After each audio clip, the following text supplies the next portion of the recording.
இப்போ ரீசெண்ட்லியாக பார்த்தீங்கன்னா, நம்ம சட்டத்தில் வந்த ஒரு புதிய திருத்தம். அதாவது ஒரு பெற்றோருடைய சொத்துக்களை மகனோ, மகளோ அபகரிச்சுக்கிட்டு அவங்கள நிர்கதியாக நிற்க வச்சுட்டாங்க அப்படின்னா, அதுக்கு எந்த மாதிரியான வழிமுறைகள் அப்படின்னா, ஒரு கலெக்டர் அவர் அதுக்கு தீர்வு கொடுத்துருக்காரு. என்னென்னா, அந்த சொத்து பத்திரம் மாறுச்சு பார்த்தீங்களா, அதை ரத்து செய்து ஒரு உத்தரவு பிறப்பிச்சிருக்காரு. அந்த உத்தரவில் என்ன வந்திருக்கு அப்படின்னா, தன்னுடைய பெற்றோரை கவனிக்காத தன்னுடைய பிள்ளைகள் பேரில் அந்த சொத்து மாறினதை கேன்சல் பண்ணி திருப்பியும் அந்த பெற்றோருக்கே அந்த சொத்து திரும்பவும் போயிருக்கு. இது பெற்றோர்கிட்ட இருந்து சொத்துக்களை பிடுங்கிய பிள்ளைகளுக்காக இயற்றப்பட்ட ஒரு சட்டம்னு வச்சுக்கோங்க. ஆனால் இப்போ என்னுடைய பிரச்சனையே உங்களுக்கு தெரியும். இப்போ என்கிட்ட இருந்த எல்லாத்தையும் பிடுங்கினது என்னுடைய பேரண்ட்ஸு, என்னுடைய கூட பிறந்தவங்க. நான் சம்பாதிச்ச எல்லாத்தையும் பிடுங்கிக்கிட்டு இப்போ என்ன சொல்கிறாங்கன்னா, நான் உங்களை படிக்க வச்சேன், உனக்கு தேவையான எல்லாத்தையும் நாங்கள் பார்த்தோம், அதனால் நாங்கள் எதையும் தரமாட்டோம், இல்லைன்னா நாங்கள் சொல்கிற பொண்ணை நீ கல்யாணம் பண்ணு, நாங்கள் சொன்ன பிள்ளைய வச்சு நீ வாழு, இந்த மாதிரியான விஷயங்களை என் மேலே அழுத்தம் கொடுக்குறாங்க. இந்த அழுத்தம் கொடுக்கறது சரியான்னு கேட்டிங்கன்னா, கண்டிப்பாக சரியான விஷயமே கிடையாது. முழுமையான தவறான விஷயத்தை அவங்க செய்கிறாங்க. நான் குடியிருந்த வீட்டை, அதாவது நான் அங்கே கட்டி குடியிருந்த வீட்டை, என்னுடைய முதல் மனைவியோட குழந்தையோடு இருந்த வீட்டை இப்போ அவங்க இடித்து வீட்டுக்குள்ளே நுழைஞ்சு வீட்டுக்குள்ளே இருக்க பொருள்லாம் எடுத்திருக்காங்க. இதுவே ஒரு முக்கால்வாசி பார்த்தீங்க அப்படின்னா ஒரு மிகப்பெரிய குற்றம். முக்கால்வாசி இல்லை, முழுவாசி ஒரு மிகப்பெரிய குற்றம். ஒரு குடும்பம் நடத்தின வீட்டை இடித்து உள்ளே போகிற அளவுக்கு உங்களுக்கு தைரியம் எங்கேருந்து வந்திருக்கு? அதே மாதிரி பார்த்தீங்கன்னா, நம்ம பணம் கட்டின ஒரு நபர் நம்ம இல்லைன்றதுனால அந்த சொத்து பத்திரத்தை கொண்டு போய் அவங்கக்கிட்ட கொடுக்குறாரு, உங்கள் பையன்கிட்ட இந்த பத்திரத்தை கொடுத்துருங்கன்னு. நம்ம என்ன நினச்சிட்டோம், நம்மளுக்கு மருத்துவ ரீதியான விஷயங்கள் ஓடிக்கிறதுனால நம்ம போய் அதை வாங்காமல் சரி அப்புறம் வாங்கிக்குவோம், நம்ம வீட்டில் தானே இருக்குதுன்னு நினச்சதுக்கு இப்போ அந்த பத்திரத்தையும் அவங்க முழுமையாக அபகரிச்சுக்கிட்டாங்க அந்த இடத்தோடு சேர்த்து. இப்போ இதற்கான, அதாவது என்னுடைய இடம், என்னுடைய வீடு அப்படின்னு நான் சொல்கிறதுக்கான என்கிட்ட அத்தாச்சின்னு பார்த்தீங்க அப்படின்னா, நான் வீடு கட்டும்போது எடுத்த ஃபோட்டோஸ், வீடியோஸ், அது போக நான் இடம் வாங்கும்போது அங்கே நடந்த விஷயங்கள்லாம் எடுத்த வீடியோஸ், ஃபோட்டோஸ் என்கிட்ட இருக்குது. பக்கத்தில் ஸ்லைடிங்கில் காட்டுறேன் பாருங்கள். இது எல்லாத்துக்குமே பார்த்தீங்கன்னா, என்கிட்ட பணம் ஏதுன்னு கேட்டிங்கன்னா என்னால் பதில் சொல்ல முடியும். என்னன்னு கேட்டிங்கன்னா, எல்லாமே ஃபைனான்ஸ் தான். ஏன்னா எனக்கு அப்போ தொழில் நல்லா ஒரு மைண்டில் ஓடிக்கிட்டு இருந்ததுனால, மெயின் ரோட்டில் கடை இருந்துச்சு, நல்ல சம்பாத்தியம் இருந்தது, மைண்ட் ரிலாக்ஸாக இருந்தது. சம்பாத்தியத்தை எனக்கு தண்ணி, தம்மு, சிகரெட்டு மற்ற பழக்கம் கிடையாது. கேட்குறவங்களுக்கு செய்வேன், அது ஒன்று தான். ஸோ அந்த பணத்தை ஃபுல்லாக என்னுடைய வீட்டுக்கும் வீட்டு நபர்களுக்கும் பகிர்ந்து செலவு பண்ணிக்கிட்டே இருந்தோம். இப்போ ஏன் இப்படி மாறிட்டாங்க அப்படின்றதுக்கு இப்போ யார்கிட்டையுமே இதுக்கு பதில் கிடையாது. அதே மாதிரி இப்போ யாராவது வராங்கன்னு வச்சுக்கோங்க, சரி தனத்தோட சொத்து தானே இது, தனம் வாங்கினது தானே, அவங்களுக்கு தெரியும். சரி பேசலான்னு வீட்டுக்கு வந்தால் அவங்கள தகாத வார்த்தையை பயன்படுத்தி அவங்கள பேச விடாமல் வாயை அடைக்கிறது தான் இப்போ என்னுடைய வீட்டில் இருக்க நபர்கள் செய்கிற வேலையாக இருக்குது. சரி காவல்துறையில் போய் புகார் அளிக்கலாம்னு முதல்ல ஒரு காவல்துறையில் போய் புகார் அளிக்கும் பொழுது அவங்க என்னுடைய வாழ்க்கையை கொச்சப்படுத்தி பேசி அந்த இடத்த விட்டு வெளியில் வர்றதுக்காக என்ன பண்ணணுமோ அதை பண்ணாங்க. நானும் நம்மளுக்கு மான மரியாதை, வெக்கம், சூடு சோரணை இருக்குது, சரி அதனால் சரி பார்ப்போம், இன்னும் கொஞ்ச நாள் பொறுக்கலான்னு பார்த்தேன். ஆனால் இப்போ என்ன பண்ணியிருக்காங்கன்னா, இப்போ ரீசெண்டாக என்னுடைய வீட்டோட ஒரு பகுதியை இடித்து உள்ளே போய் உள்ளே இருந்த சோஃபா செட்டு எல்லாத்தையும் என்ன பண்ண முடியுமோ பண்ணியிருக்காங்க. உள்ளே இருந்த நகையெல்லாம் மிஸ்ஸிங்கு, வீட்டுக்குள்ளே இருந்த நகை மிஸ்ஸிங். என்னென்னா, என்னுடைய வீட்டை நான் கிட்டத்தட்ட ஒரு 1.5 வருஷமாக நான் பயன்படுத்தலை, போகலை. என்ன காரணம்னா, என்னுடைய ஆப்ரேஷனுக்கு முதல் நாள் நான் என் வீட்டுக்கு போகிறேன், நான் கொடுத்த நகையை கொடுங்கன்னு கேட்குறேன். அதாவது என்னுடைய வீட்டுக்குள்ளே இருந்த நகை இல்லை, நான் என்னுடைய வீட்டில் இருக்க நபர்களுக்கு கொடுத்த நகை. என்னுடைய அம்மாவுக்கும் அக்காவுக்கும் கிட்டத்தட்ட 1.25 பவுன் செயின் ஒன்று, 1 பவுன் செயின் ஒன்று அவங்களுக்கு கொடுத்துருந்தேன். அதை எதுக்கு கொடுத்துருந்தேன்னா, வெறுங்கலத்தை இருக்க வேணாம், நீங்கள் அதை போட்டுக்குங்க, அடகு வச்ச செயினை திருப்பி வரைக்கும் இதை போட்டுக்கோங்கன்னு சொல்லி கொடுத்துருந்தேன். அந்த செயினை திருப்பி கேட்கும் பொழுது அதெல்லாம் எங்ககிட்ட இல்லை, அதெல்லாம் நாங்கள் அடகு வச்சுருக்கோம் அப்படின்னாங்க. சரி வெளியில் பணத்தை வாங்கி ஆப்ரேஷன் முடிச்சாச்சு. ஆப்ரேஷன் முடிச்சதுக்கப்புறம் நம்ம அங்கே போகிறதுக்கான வாய்ப்பு குறைஞ்சி போச்சு. சரி கொஞ்ச நாள் கழித்து போவோம். என்னன்னு கேட்டிங்கன்னா, வரதா இருந்தால் நீ இரு, நீ கட்டினவளை வரக்கூடாது. ஏன்னா 2வது திருமணம் செய்ய சொன்னது என்னுடைய அம்மா, என்னுடைய அக்கா, அவங்க தான் வீட்டில் வர வச்சு அந்த பொண்ணை உட்கார வச்சு பேசி முடிவு பண்ணி எல்லா விஷயத்தையும் கேட்டு அதுக்கப்புறம் சரி கல்யாணம் பண்ணி நல்லபடியாக இருங்க, மூத்தவ இனிமேல் வரமாட்டான்னு சொல்லி பேசி முடிவு பண்ணாங்க. அவங்க சொன்னதுக்கு அப்புறம் தான் நான் திருமணம் செஞ்சுருக்கேன். இப்போ என்ன ஒரு கொடுமைன்னு கேட்டிங்கன்னா, என்னுடைய மனைவியோட அது கால் பகுதியில் பார்த்தீங்கன்னா உள்ள பிளேட் வச்சுருக்காங்க. அந்த ஒரு காரணத்தை வச்சு இப்போ எனக்கு மேற்கொண்டு நீங்கள் வரதட்சணை கொடுத்தேனா தான், அதாவது ஒரு 20 பவுன் நகை கொடு, அதுக்கப்புறம் தான் உன்னுடைய வாழ்க்கை வந்து இங்கே தொடர முடியும், இல்லைன்னா நீ வீட்டுக்குள்ளே வரக்கூடாதுன்னு சொல்லி இப்போ பிரச்சனை நடந்துக்கிட்டு இருக்கு. என்னுடைய செயினை 2 செயினையும் அபகரிச்சுக்கிட்டாங்க. சரி போகுதான், நான் கட்டின வீடை கூட நீங்கள் வச்சுக்கோங்கடா, சரி போய் தொலைங்கடான்னு விட்டுறலான்னு வச்சுக்கோங்க. ஆனால் நான் வாங்கின இடம் இருக்குது பார்த்தீங்களா, அந்த இடத்தோட பத்திரத்தை வந்து அவங்கக்கிட்ட கொடுத்ததுனால இப்போ என்ன பண்ணியிருக்காங்கன்னு தெரியல. அந்த இடத்துக்கு செலவு பண்ண காசு, வீட்டுக்கு செலவு பண்ண காசு நிறையா பண்ணிட்டோம். நான் ஏற்கனவே சொன்ன வீடியோ தான். திரும்பவும் நான் வந்து வெளியில் வந்து சம்பாரித்து உழைச்சி பண்ண முடியாது. ஏன்னா என்னோடய உடல்நிலை வந்து இப்போ ரொம்ப மோசமாக இருக்குது. ஒரு பக்கம் நான் கேன்சர் ட்ரீட்மெண்ட் எடுத்துக்கிட்டு இருக்கேன், ஒரு பக்கம் பார்த்தீங்க அப்படின்னா இந்த ஆப்ரேஷன் பண்ண பெயின் ஒரு பக்கம் இருக்குது. இவ்வளோ பிரச்சனைகளில் இருக்கேன். இப்போ என்னுடைய வீட்டில் இருக்க நபர்கள், அதாவது என்னுடைய வீட்டில் இருக்க எல்லாருமே வந்து என்ன நினச்சிக்கிட்டு இருக்காங்கன்னா, இவனும் 4-5 இடத்துல போய் கேஸெல்லாம் கொடுத்து பார்த்தான், போலீஸ் ஸ்டேஷன்லாம் ஏறி இறங்கி பார்த்தான், எல்லாத்தையும் சொல்லி பார்த்தான், யாராலையும் நம்மளை அசைக்க முடியலை, எதுவும் பண்ண முடியலை, ஒத்தையாக தானே தெரியுறான், என்ன பண்ணிடுவான் அப்படின்ற ஒரு மனதைரியம் ரொம்ப அவங்களுக்கு. என்னன்னு கேட்டிங்கன்னா, லேடிஸ்ன்றதுனால எங்கே போனாலும் என்ன சொல்கிறாங்கன்னா, எப்பா பேரண்ட்ஸுன்னு சொல்கிற, கொஞ்சம் பொறுமையாக பேசி பாருப்பா. ஆனால் அதற்கான தகுதி வந்து அவங்களுக்கு இருக்கான்னு கேட்டிங்கன்னா கண்டிப்பாக கிடையாது. ஏன்னா யாருடைய வாழ்க்கையும் நல்லா இருக்க விடலை, கெடுத்துட்டானுங்க. சரி நம்மளாவது நம்மளுடைய வாழ்க்கையை வந்து சீராக வாழணுன்றதுக்காண்டி தான் அந்த வீட்டை கட்டி அங்கே போய் இருந்தது, நம்ம வாழ்க்கையும் கெடுத்து விட்டானுங்க. சரி இப்போ அமைஞ்சிருக்க வாழ்க்கையாவது சிறந்த நல்லபடியாக போட்டுன்னு பார்த்தா அதையும் கெடுத்து, நாங்கள் சொல்கிறத நீ செய்ய, அப்போ தான் உனக்கு நாங்கள் எல்லாத்தையும் செய்வோம், எனக்கு தேவையில்லைன்னு சொல்லிட்டு தான் இப்போ என்னுடைய மனைவிக்காக தான் இவ்வளவு போராட்டம். என் மனைவியை விட்டுட்டு வந்தால், அதாவது 2வதாக நான் கட்டியிருக்க மனைவியை விட்டுட்டு வந்தால், நீ வந்து இரு, உன்னுடைய சொத்து பார்த்தா நீ பார்த்துக்க, இருந்துக்க, அப்போ நான் எப்படி இது எதில் சேரும்னு நீங்களே பார்த்துக்கோங்க. இன்னொன்று பாருங்கள், இது இப்போ என்னோட மட்டும் முடியலை, எல்லா மயங்களையும் இதே மாதிரி தான் பண்ணி ஒருத்தனை கூட இப்போ நல்லா வாழ விடலை என்னுடைய குடும்பத்தினர். இப்போ இதை எதுக்காக அந்த வீடியோவில் நான் பதிவு செய்கிறேன்னா, இப்போ நான் ஃபஸ்ட்டு சொன்னது தான், அதாவது மகனுடைய பெற்றோருடைய சம்பாத்தியத்தை வந்து சொத்தை வந்து அபகரித்த மகனோ மகளோ, அந்த மகனுக்கு உரிய சொத்து பத்தெல்லாம் வந்ததுக்கப்புறம் மகனோ மகளோ தன்னுடைய பெற்றோருக்கு செய்ய வேண்டிய கடமைகளை சரிவர செய்யலைன்னா அந்த சொத்து பத்திரம் ரத்தாகும். இது வந்து சட்டமாக இருந்தது. இப்போ நான் ரீசெண்ட்லியாக நான் விசாரித்த வரைக்கும், மகன் சம்பாதித்த சொத்தை பெற்றோர்கள் அபகரித்தால் அது சட்டப்படி தவறானது. இந்த விஷயம் தெரியாமல் இவங்க பண்ணுறாங்களான்னு கேட்டிங்கன்னா கண்டிப்பாக கிடையாது. யார் வந்தாலும் நாங்கள் சமாளிச்சுக்கோம், யார் வந்தாலும் பேசிக்கோன்ற ஒரு மனதைரியம். ஒரு சைக்கோ ஃபேமிலின்னு பார்த்தீங்கன்னா அது என்னுடைய ஃபேமிலி தான். என்னடா அப்படி ஒரு பெத்த மகனே சொல்கிறான்னு நினைக்காதீங்க. நீங்கள் அங்கே வந்து பேசி பார்த்தீங்கன்னா தெரியும். ஒருத்தர் பேச உள்ளே போனீங்கனாலும் உங்களை எவ்வளோ பேசணுமோ அவ்வளோ பேசி வெளியே விரட்டிட்டுருவானுங்க. மகன் தன் சொத்தை அபகரிக்கப்பட்டதாக கருதினால் சட்ட ரீதியான நடவடிக்கை எடுக்கலாம். சொத்து உரிமை, மகன் தான் சம்பாதித்த சொத்தின் முழு உரிமையாளராகிறார். பெற்றோர்கள் கூட அதை வலுக்கட்டமாக அபகரிக்க முடியாதுன்னு போட்டிருக்காங்க. ஆனால் இவனுங்க நான் வாங்கின இடத்து பத்திரத்தையும் வச்சுக்கிட்டானுங்க, கட்டின வீட்டையும் வச்சுக்கிட்டானுங்க. என்ன ஒரு மிஸ்டேக் பண்ணிட்டோம்னா, அவங்கனுங்க என்கிட்ட சொன்னது என்னென்னா, அக்காவோட பேரில் இருக்கிற இடம் அதில் ஒரு பகுதி வீடாக இருக்குது, இன்னொரு பகுதியில் இருக்கிற சின்ன வீடை இடித்து நீ கட்டிக்க, அந்த வந்து உனக்கு சேர வேண்டிய பங்கு தானே, அதில் அந்த இடத்த வந்து நீ உன்னுடைய பங்காக எடுத்துக்கன்னு சொன்னானுங்க. அதுக்கு பக்கத்தில் இருக்க இடத்த தான் கார் பார்க்கிங்க்கு நம்ம வாங்கினது. வீட்டை கட்டி எல்லாம் முடித்ததுக்கப்புறம், இந்த சிங்கம் படத்தில் மாதிரி தான் எல்லாம் முடித்ததுக்கப்புறம் இப்போ பஞ்சாயத்து, வீடு எங்களுக்கு சேர்ந்தது, இடம் எங்களுக்கு சேர்ந்தது. ஏன்னா நம்ம எதையுமே வந்து ப்ராப்பராக எழுதி வாங்கலை. பெத்த அம்மா, கூட பிறந்த அக்கா அப்படின்ற ஒரு எண்ணத்தில் வந்து விட்டுட்டோம். இதுக்கு வாய் திறந்து பேச வேண்டிய என்னுடைய தந்தையார் அப்படியே ஊமக்குத்தராக உட்காந்துருக்காரு. தன்னுடைய மனைவியின் பேச்சை மீற மாட்டாமல், தன்னுடைய மகளுடைய பேச்சை மீற மாட்டாமல் அப்படியே அமைதியாக இருக்கார்.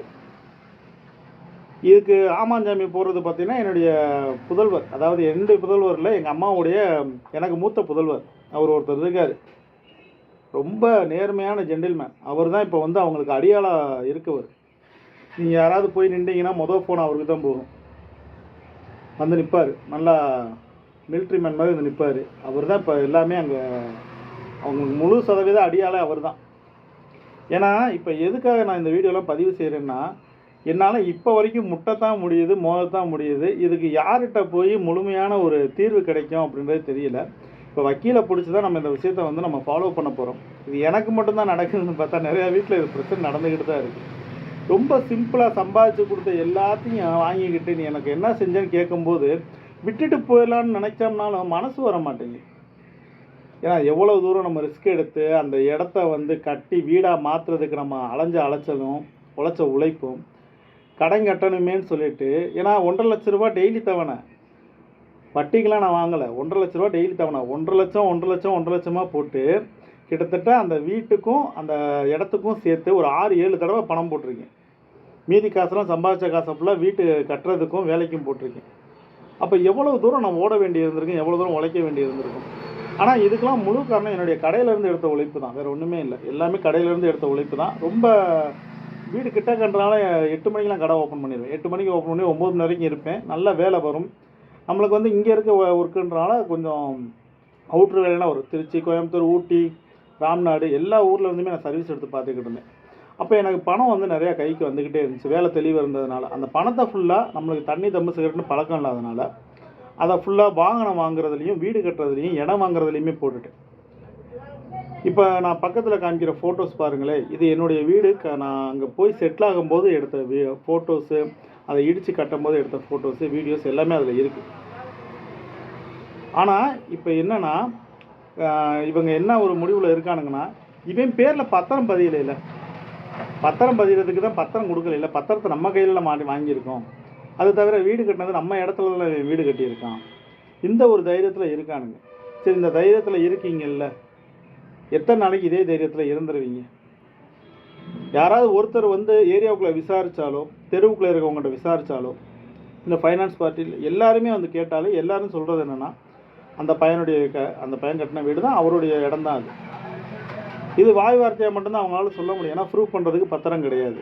இந்த பத்திரம் இல்லைன்ற ஒரு விஷயத்தை வந்து அவங்க எடுத்து வச்சுக்கிட்டு இது எல்லாத்தையும் அபகரிக்க பார்க்குறாங்க. சரி, அபகரிக்க பார்க்குறீங்கல்ல, இதை வச்சு என்ன பண்ண போகிறேன்? நாய் முழு தேங்காயை தெருவில் தூக்கி எடுத்துகிற மாதிரி தான் தெரியணும். நானும் எவ்வளவோ சொல்லி பார்த்துட்டேன். 2 பொம்பளையால் வீட்டில் இருக்கீங்க, ஒரு வயசான அப்பா இருக்கார், இவன் சம்மந்தம் இல்லாமல் எங்கள் அண்ணங்காரன் ஒருத்தர் இருக்கான். இந்த 4 பேர் மட்டும்தான் அந்த வீட்டில். அவ்வளோ பெரிய வீட்டை கட்டி போட்டு அந்த இடத்த வச்சு சுற்றி கேட்டை போட்டு பூட்டி வீட்டுக்குள்ளே படுத்து தான் கிடக்கானுங்க இப்போ வரைக்கும். அக்கம் பக்கத்தில் இருக்க விசேஷத்துக்கு போவோம், பக்கத்தில் இருக்கவங்களோட சந்தோஷமாக பேசுவோம். ஏன்னா எல்லாட்டையும் சண்டை போட்டு வச்சுருக்கானுங்க தெருவுக்குள்ளே. ஒருத்தரை கூட விடலை. ஆம்பளை பொம்பளை எல்லாட்டையும் தவறான வார்த்தைகளை பயன்படுத்தி அவ்வளோ பேட்டி சண்டை போட்டு வச்சுருக்கானுங்க. எனக்கு ஆரம்பத்தில் தெரியலை, இப்போ போக போக தெரியுது. இவங்களால நானும் 2 பேர்ட்ட சண்டை போட்டிருக்கேன். சரி, இவங்க மேலே தப்பு இல்லை போடணும். கடைசியில் இப்போ பார்த்தா அக்கம் பக்கத்தில் அந்த தெருவில் இருக்கவங்க எல்லாருக்குமே வந்து அவங்க வேலையை பார்த்துட்டு தான் இருக்காங்க. இவங்க வாண்டடாக போய் எதையாவது ஒரு காரணத்தை சொல்லி தண்ணி பிடிக்கிற இடத்துலையோ இல்லை குப்பை கூட்டுறதை வச்சோ சண்டை போட்டு அவங்க எல்லாத்தையுமே அவாய்ட் பண்ணி வச்சுருக்கானுங்க. அதனால் யாரும் வீட்டு வாசல் நின்று இது சரி இது தப்புன்னெலாம் பேச முடியாது. இது சொந்த பந்தமும் யாரும் வரமாட்டாங்க. ஏன்னா சொந்த பந்தம் யாராவது வந்து பேசலான்னு வந்தால் கூட என் வீடு எந்திரிச்சு வெளியில் போ, வீடு என் பேரில் இருக்குதுன்னு சொல்லி தனாவட்டாக பேசி வெளியே அனுப்புறது. இதெல்லாம் கேட்க கேவலமாக இல்லையா? யோசிச்சு பாருங்கள். நம்மளுக்கு ஆகாத விரோதியாக இருந்தால் கூட இப்போ என்னுடைய கடைக்கில் வந்து உட்காந்து ஒருத்தவங்க பேசும் பொழுது அவங்க பேசுகிறதுல சரி தப்புன்னு நான் பார்க்கணுமே தவிர என் கடைக்கில் உட்காந்து பேசுறது வந்து வெளியே போட்டு சொன்னால் அவங்களுக்கு எவ்வளோ வேதனையாக இருக்கும். இந்த மாதிரி நிறையா விஷயங்களை பண்ணிக்கிட்டே இருக்காங்க இப்போ வரைக்கும். செய்கிற பாவங்கள் மொத்தமாக சேர்ந்துக்கிட்டே இருக்குன்னு கொஞ்சம் கூட யோசிக்கலை. அதாவது பிள்ளைகள் பாவம் செஞ்சால் ஐயோ நம்ம பையன் இப்படி பண்ணுறானே, நம்மகிட்ட இருக்கிறத பிடிங்கிட்டு செய்கிறானேன்னு சொல்லி மறுகுவாங்க. இப்போ என்னால் எதுவுமே பண்ண முடியலன்னு சொல்லி நான் தினமும் மறுகிக்கிட்டு இருக்கேன். தூக்கம் இல்லாமல், நிம்மதி இல்லாமல். என்னால் என்னுடைய மனைவியும் சரியான தூக்கம் இல்லை. ஏன்னா என்னுடைய முதல் மனைவிக்கும் எனக்கும் ஒரு சின்ன பஞ்சாயத்து கூட வந்தது கிடையாது. அந்த பஞ்சாயத்தை உருவாக்குனதே என்னுடைய அம்மாவும் அக்காவும் தான். அதுக்கு துணையாக நின்றது எங்கள் அப்பா. இவ்வளவும் பண்ணதுக்கு எங்கள் அப்பா ஒரு வார்த்தை வாயை திறந்து, ஏம்மா அவன் சம்பாரிச்சது தானம்மா, அவன்கிட்ட கொடுங்கம்மா, அவன் நல்லபடியாக இருக்கட்டும், அவன் சம்பாரிச்சதை அவன் பாதுகாக்க மாட்டானான்னு சொல்லி ஒரு வார்த்தை கேட்பாருன்னு பார்த்தா, நீ என்னத்தை எங்களுக்கு செஞ்சுட்ட? அப்போ எவ்வளோ வேதனையோடு நான் எந்திரிச்சு வெளியில் வந்திருப்பேன். அதாவது ஒரு வீட்டில் இப்போ இருக்கதே, எங்கள் வீட்டில் பார்த்தீங்கன்னா எங்களுடைய பேரண்ட்ஸு வரும்போது பார்த்திங்கன்னா வசதி இல்லாமல் வந்த குடும்பம் தான். 4 பசங்க ஒரு பொண்ணு. இந்த மூத்த பொண்ணு தான் இப்போ எங்கள் வீட்டில் இருக்குது. அவங்க பேரில் தான் இப்போ இந்த வீட்டு பத்திரத்தை மாற்றி வச்சுருக்காங்க. இந்த 4 பசங்களில் மிச்சம் 2 பேர் இப்போ என்ன பண்ணுறானுங்க ஏது பண்ணுறானுங்கன்னே தெரியாது. ஒருத்தன் இருக்கான், அவ்வளவுதான், குடி முழு நேர குடி இருக்கான், எந்த ஒரு தொடுசும் கிடையாது. 2வது ஆள் சென்னையில் போய் செத்து போய் கிட்டத்தட்ட 1.5 வருஷம் ஆச்சு. அவன் செத்ததே எங்கள் வீட்டுக்கு கிட்டத்தட்ட ஒரு 20 நாள் கழிச்சு தான் தெரியும். ஒரு பெத்த மகன் செத்து போய் 20 நாள் கழிச்சு தான் தெரியும். அப்போ எந்த லட்சணத்தில் என் குடும்பம் இருக்காங்கன்றதை பார்த்துங்க. 3வது ஆள் இப்போ நான் சொன்னேன்ல, அடியாளாக இருக்கார். இப்போ வீட்டுக்கு அவர் வந்து அடியாள் வேலை தான் பார்க்குறாரு. ஃபோன் பண்ணால் வந்து நிற்பார். கறி மீன் சாப்பாடு இது எல்லாமே கொடுத்துருவாங்க. இவருக்கு மட்டும்தான் கொடுப்பாங்க. அவர் பெத்த பிள்ளைக்கோ அவர் கட்டிய மனைவிக்கோ எதுவுமே கொடுக்க மாட்டாங்க. தன்னுடைய மகனுக்கு மட்டும்தான் கூப்பிட்டு கொடுப்பாங்க, மற்ற யாரும் கொடுக்க மாட்டாங்க. இது எதுக்குன்னா, ஒரு அடியாளுக்கு செய்ய வேண்டிய வேலையை செஞ்சுக்கிட்டு இருக்காங்க இப்போ வரைக்கும். நான் ஏற்கனவே போட்ட 2 வீடியோவுமே அவங்க பார்த்துட்டு அதுக்காக என்னென்ன பண்ணணுமோ அதெல்லாம் பண்ணிக்கிட்டு தான் இருக்கானுங்க. என்னுடைய வீடியோவை யாராவது ஒரு காவல்துறை அதிகாரியோ ஒரு வக்கீலோ யாராவது ஒருத்தர் பார்த்துட்டு இதற்கான ஒரு தீர்வை கொடுத்தாங்கன்னா எனக்கு ரொம்ப சந்தோஷமாக இருக்கும். இப்போ இதில் இன்னொரு விஷயங்கள் என்னென்னு கேட்டிங்கன்னா, வரதட்சணை கொடுமையே தாண்டிடுச்சு. வரதட்சணை கொடுமையில் கொடுத்து எங்கள் அண்ணனும் எங்கள் அம்மா எங்கள் அக்கா 3 பேர் உள்ளே போயிருக்கணும். முதல்ல அவங்க பாவம் பார்த்து விட்டுட்டாங்க. இப்போ உள்ளே போகிறதுக்கான வழி இல்லாமல் போச்சு. அதனால் தெனாவட்டா திட்டுறானுங்க, எங்களை யார் என்ன செஞ்சிட முடியும்னு. இந்த மாதிரி வெளியில் 1 2 இல்லை, நிறையா விஷயங்கள் அப்படியே பாவத்தை சேர்த்துக்கிட்டே திரியிறானுங்களே தவிர, நீங்கள் பார்த்துருப்பீங்களே ரோட்டில் பிச்சைக்காரனுங்க இந்த இருக்கிறதெல்லாம் தூக்கி தோள்பட்டையில் போட்டு ஏன் தூக்கி எடுத்துடுறோம்னே தெரியாமல் அந்த மாதிரி திட்டுறானுங்க. இந்த 4 பேர் சேர்ந்துக்கிட்டு அத்தனை வருஷமாக உட்கார வச்சு வேணுன்ற எல்லாத்தையும் செஞ்சு கொடுத்தானேன்னு இல்லாமல், என் 2வது அதாவது எனக்கு மூத்தவர் தான் இது எல்லாத்தையும் சம்பாரிச்சாரும் ஒரு வீடியோ ரெக்கார்ட் பண்ணி வச்சுருக்கானுங்க. எனக்கு அதை பார்த்தோன்னே எனக்கு ஒரு மாதிரி சிரிப்பாயிருச்சு. என்னென்னா, அவர் தான் சின்ன வயசுலேருந்து படிக்க வச்சாராம். அந்த கழுதைக்கே படிப்பு வராமல் 1ஆம் கிளாஸ் கூட அதெல்லாம் போகலை, பள்ளிக்கூடத்துக்கே போகாமல் வந்துருச்சு. எங்கள் வீட்டில் யாருக்குமே படிப்பறிவு கிடையாது. ஃபஸ்ட்டு டைம் 12th வரைக்கும் கவர்மெண்ட் ஸ்கூலில் படித்தது நான் மட்டும்தான். தொழிலும் ஃபஸ்ட்டு நான் வச்சது கடைன்னு வச்சது நான் மட்டும்தான் கடை வச்சேன். பைக் வாங்கினது நான் தான் ஃபஸ்ட்டு பண்ணேன். இப்போ வீடு கட்டினதும் இந்த இடம் வாங்கினதும் எல்லாமே என்னுடைய சைடில் வந்து நான் தான் ஃபஸ்ட்டுன்னு சொல்லிக்கிறேன். ஏன்னா இவங்களுக்கு வந்து அந்தளவு கிடையாது. இடம் மட்டும் எங்கள் அப்பாவோட லாட்ரி சீட் வாங்கினப்போ விழுந்த இடத்துல வந்து வீட்டை வந்து கூரை வீடு ஆரம்பித்த வீடு. அதுக்கப்புறம் ரொம்ப கஷ்டப்பட்டு தான் அந்த வீடை ஒவ்வொன்றா ஏற்றணும். மூத்தவனுங்க வந்தவனுங்க 2வது ஆள் எதுலேயும் சம்மந்தப்பட மாட்டார். சென்னையில் இருக்கவர் எதுக்குமே சம்மந்தப்பட மாட்டார். ஆனால் அந்த மூத்தவன் இருக்கான் பார்த்தீங்களா, அவன் கொத்தனார் வேலை தான். வேலை பார்க்கணும்னா கூட அப்போ 900 சம்பளம்னா 1100 சம்பளம் வாங்கிட்டு தான் அந்த வேலையே பார்ப்பான். இது எங்கள் அம்மாவே என்கிட்ட சொல்லியிருக்கேன், அவன் சம்பளம் வாங்கிட்டு தானே வேலை பார்க்குறான்னு. அந்த சம்பளம் நான் கொடுக்குற சம்பளம் தான். ஏன்னா என்னோடய சம்பாத்தியம் வந்து கிட்டத்தட்ட 12th முடிச்சு ஒரு 2-3 வருஷத்துலேயே நான் கடை வச்சுட்டேன்.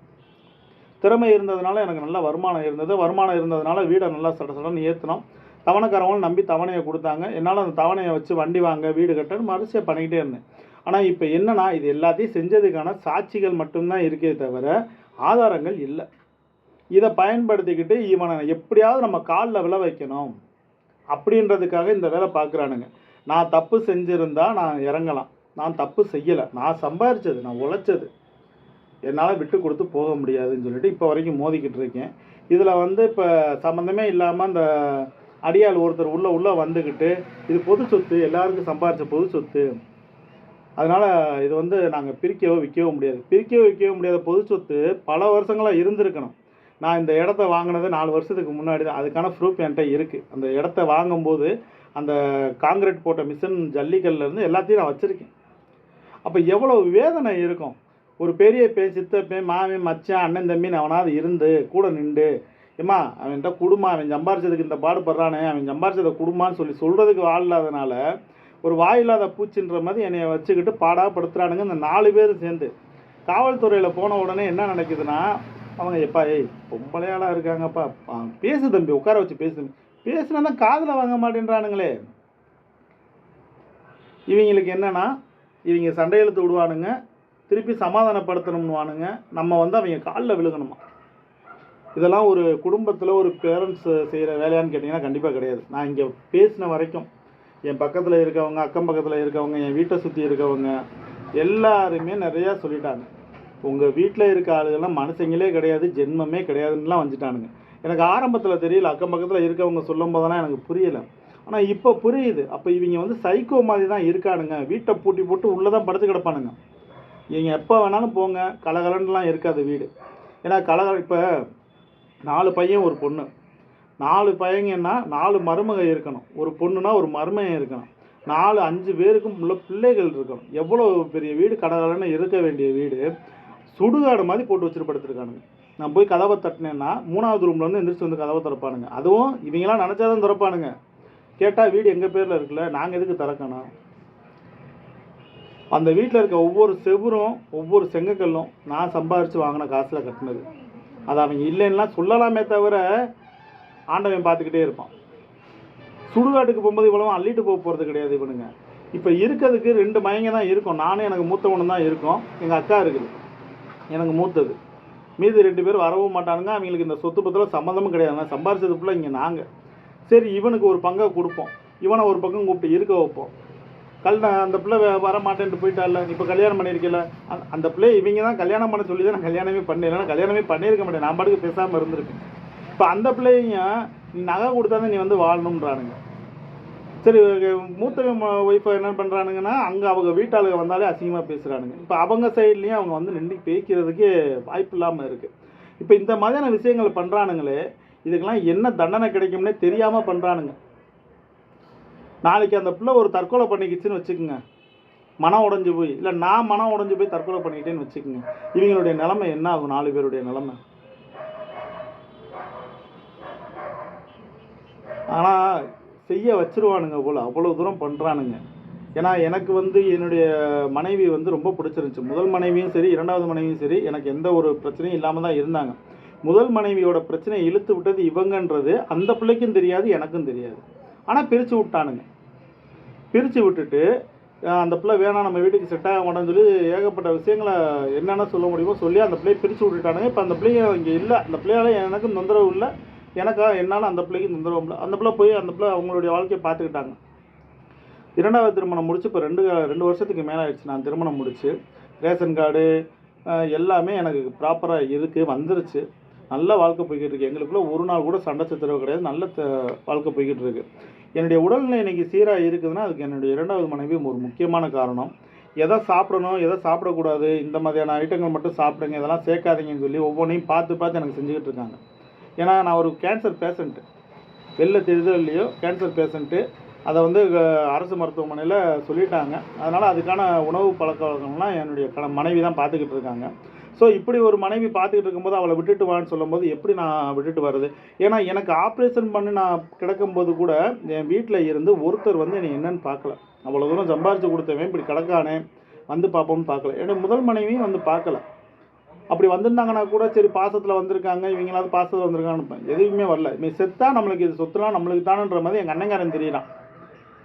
கேட்க ஆள் இல்லைன்னு இவங்க எடுத்துறானுங்க. இதெல்லாம் எங்கே கொண்டு போய் இப்போ புதைக்கும் போது உள்ளே போட்டு புதைக்க போகிறானுங்களான்னு எனக்கு தெரியல. ஆனால் இப்போ நம்ம 2வது கொடுக்க போகிற கேஸு ஒரு மிகப்பெரிய இடத்துல பேசி வச்சுருக்கோம். அங்கே எல்லாமே வந்து தயாராக இருக்குது. அங்கே தான் நம்ம கேஸ் கொடுக்க போகிறோம். அந்த கேஸ் கொடுத்து எந்த அளவுக்கு ஃபார்ம் ஆகி நம்ம சைடு வருதுன்றதை பார்ப்போம். ஆனால் விடமாட்டேன். இப்போ நான் எங்கே முட்டி மோதி எனக்கு ஃபெயிலியர் ஆச்சுனாலும் நான் விடமாட்டேன். என்னுடைய சம்பாத்தியத்தில் வாங்கின இடமும் என்னுடைய சம்பாத்தியத்தில் கட்டின வீடும் எனக்கு வந்தே ஆகணும். அதற்கான என்ன ஒரு தீர்வாக இருந்தாலும் எடுப்பேன். தற்கொலைக்கு முயன்னா கூட நான் கண்டிப்பாக செய்வேன். நான் செத்து தான் எனக்கு அந்த இடமும் வீடும் வரணும்னு இருந்துச்சுன்னா கண்டிப்பாக செய்வேன். ஏன்னா என்னுடைய மனைவிக்காண்டி என்னால் முடிஞ்சது அது ஒன்று தான். என்னை நம்பி வந்தவளுக்கு நான் செய்யணும். தெருவில் விட முடியாது என்னை நம்பி வந்தவளுக்கு.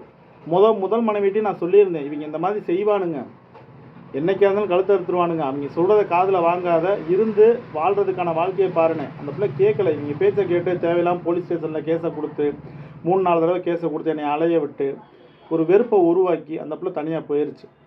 போன பிள்ளை திருப்பி வரவும் இல்லை. இப்போ ரீசெண்ட்லியாக கூட கூப்பிட்டு பார்த்தா அந்த பிள்ளைக்கு விருப்பம் இல்லைன்றுச்சு. சரி ஓகே போயிட்டேன். நான் 2வது திருமணமும் பண்ணியாச்சு, முடிஞ்சிச்சு. இப்போ 2வது திருமணம் பண்ண பிள்ளை என்னை நல்லா புரிஞ்சுக்கிட்டு வாழ்ந்துட்டு இருக்கா. இவளை விட்டுட்டு வானா எப்படி விட்டுட்டு வர்றது? நீங்களே சொல்லுங்கள். உங்களை வச்சு பார்க்குறவங்களை நீங்கள் சரின்னு ஏற்றுக்குவீங்களா? வேணான்னு விட்டுட்டு ஓடினவங்கள வச்சு பார்ப்பீங்களா? வேணும்னு சொல்லுவீங்களா? இப்போ நான் என்னுடைய வாழ்க்கையில் நான் எடுத்த முடிவில் சரியான ஒரு பாதையில் நான் போய்கிட்டு இருக்கேன். இப்போ என்னுடைய பாதை சரியாக போய்கிட்டு இருக்கும்போது நீ இந்த பிள்ளையை விட்டுட்டு வா, இந்த சொத்து பத்துக்காண்டி விட்டுட்டு வா, நான் சொல்கிறத மட்டும் நீ கேளு அப்படின்னா, நான் ஆமாஞ்சாமி போடுறதுக்கு எனக்கு சூடு சோறனெல்லாம் இல்லாமல் இருந்தால் நான் ஆமாஞ்சாமி போட்டு கையை கட்டிட்டு கூடயே உட்காரலாம். எனக்கு சின்ன வயசுலேருந்து ரோசம் அதிகம். ஏன்னா நம்ம சாப்பாடு சாப்பிட்றோன்றனால சட்டுன்னு ரோசம் வந்துடும். அவங்களுக்கு அது கிடையாது. இந்த வீடியோ மூலமாக நான் ஏற்கனவே சொன்ன மாதிரி தான் விஷயத்த சொல்கிறேன். எனக்கு எப்போ வேணாலும் எது வேணாலும் நடக்கலாம். ஏன் இப்போ நான் பேசிகிட்டு இருக்கும்போது கூட இங்கே வந்து கூட அவங்க என்கிட்ட சண்டை போடலாம், என்னுடைய உயிருக்கு ஒரு ஆபத்தை ஏற்படுத்தலாம், என்னுடைய மனைவியின் உயிருக்கு ஆபத்தை ஏற்படுத்தலாம், எது வேணாலும் நடக்கலாம். அப்படி ஏதாவது நடந்துச்சுன்னா இப்போ நான் சொல்கிற வீடியோவில் இருக்க முழு வீடியோவும் ஆதாரமாக தான் பயன்படும். அதுக்காகத்தான் நான் இத்தனை வீடியோ பதிவு செய்கிறேன். இதுக்கு முன்னாடி நாட்டை பற்றியும் ஒரு ஊரை பற்றியும் பெண்களுக்கான பாதுகாப்பை பற்றியும் நிறையா வீடியோக்கள் போட்டுக்கிட்டு இருந்தேன். ஆனால் இப்போ அதெல்லாம் எனக்கு பெருசாக தெரிஞ்சாலும் இப்போ என்னுடைய வாழ்க்கையில் நான் வாழ்கிறதுக்கான போராட்டமே எனக்கு பெருசாக தெரியுது. ஸோ இந்த விஷயத்துலேருந்து நான் வெளியில் வரணும். இதுக்காக என்ன பண்ணணுமோ அதை தான் நான் பண்ணிகிட்ருக்கேன். அனைவருக்கும் வணக்கம். என்னுடைய வீடியோஸ் பார்க்குற எல்லாருமே இந்த வீடியோக்குள்ளே ஆதாரமாக வச்சுக்கோங்க. என்றைக்காவது ஒரு நாள் நான் இல்லைன்ற ஒரு சூழ்நிலை வருது அப்படின்னா அதுக்கு காரணம் என் வீட்டாளுங்க 4 பேர். கண்டிப்பான முறையில் இதுதான் உண்மை.